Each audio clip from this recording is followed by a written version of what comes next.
नमस्कार दोस्तों, INC TV पर आपका स्वागत है। दोस्तों, आप सबको पता है कि हिटलर ने कितनी क्रूरता से अपने विरोधियों का कत्लेआम किया था। वामपंथी विचारधारा के लोग, किसान मजदूर के पक्ष में बोलने वाले लोग, किसी को उसने नहीं बख्शा था। यहूदियों के नरसंहार के लिए तो उसने गैस चेंबर बना रखा था। हिटलर के क्रूरता के और तमाम वाक्यों से आप रूबरू हैं, लेकिन कभी आपने सोचा है कि हिटलर इंसानियत को कलंकित करने में सफल कैसे हो गया?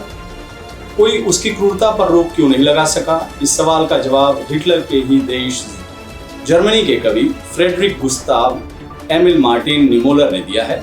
अपनी मशहूर कविता पहले वो आए में सुनाते हैं और सुनिए क्या कहा उन्होंने।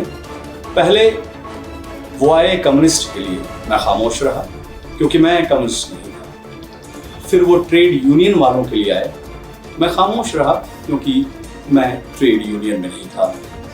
फिर वो यहूदियों के लिए आए, मैं खामोश रहा क्योंकि मैं यहूदी नहीं था। फिर वो मेरे लिए आए, अब मेरे लिए बोलने के लिए कोई नहीं बचा था।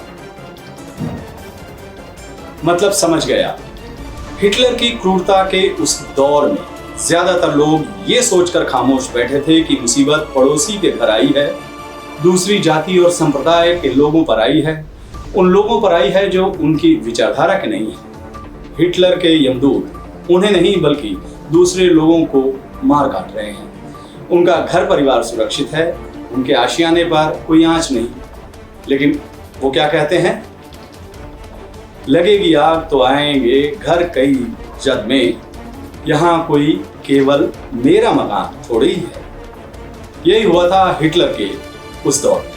हिटलर ने अपने शासन के शुरुआती दौर में कम्युनिस्टों का कत्लेआम किया था। ज्यादातर लोग उस कत्लेआम पर खामोश रहे थे। उनकी खामोशी से हिटलर का जो हौसला था वो काफी ज्यादा बढ़ा। कम्युनिस्टों के बाद उसने ट्रेड यूनियन वालों को निशाना बनाया था। उसका भी किसी ने पुरजोर विरोध नहीं किया, सब शांत रहे। हिटलर का हौसला और बढ़ता गया और तब उसने द्वितीय विश्व युद्ध के दौरान यहूदियों के सामूहिक नरसंहार का कुचक्र रच दिया। काश जर्मन वासियों ने सामूहिक तौर पर हिटलर की क्रूरता का शुरू में ही विरोध कर दिया होता तो बात 40 लाख लोगों के कत्लेआम तक नहीं पहुंचती। एक काश हम सब के लिए थी। काश हम सब सामूहिक तौर पर इस सरकार के तानाशाही के खिलाफ खड़े हो जाते। काश हम सब इस सरकार के झूठ फरेब के खिलाफ अपनी आवाज बुलंद कर पाते तो नौबत यहाँ तक नहीं आती। सरकार का चौतरफा दमन चक्र जारी है। मीडिया संस्थानों को घुटने पर लाने के लिए साम दाम दंड भेद सबका सहारा लिया जा रहा है। Income tax, ED, enforcement directorate से छापे मरवाए जा रहे हैं, लेकिन ज्यादातर लोग खामोश। लोगों के फोन हैक किए जा रहे हैं, उनके बेडरूम में झांका जा रहा है, ताका झाकी हो रही है।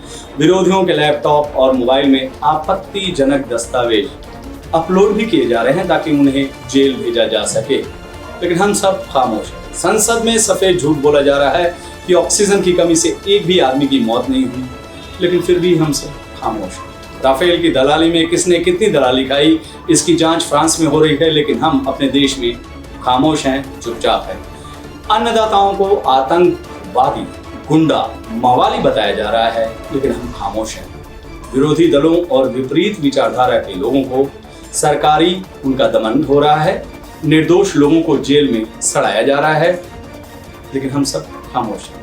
हमारी इस खामोशी का आखिरी अंजाम क्या होगा, इस सवाल का जवाब तलाशने की जिम्मेदारी मैं आप पर छोड़ता हूं। जवाब तलाशने में सहूलियत हो, इसके लिए आप राष्ट्रकवि दिनकर की ये 2 पंक्तियां अपने जेहन में जरूर रखिएगा।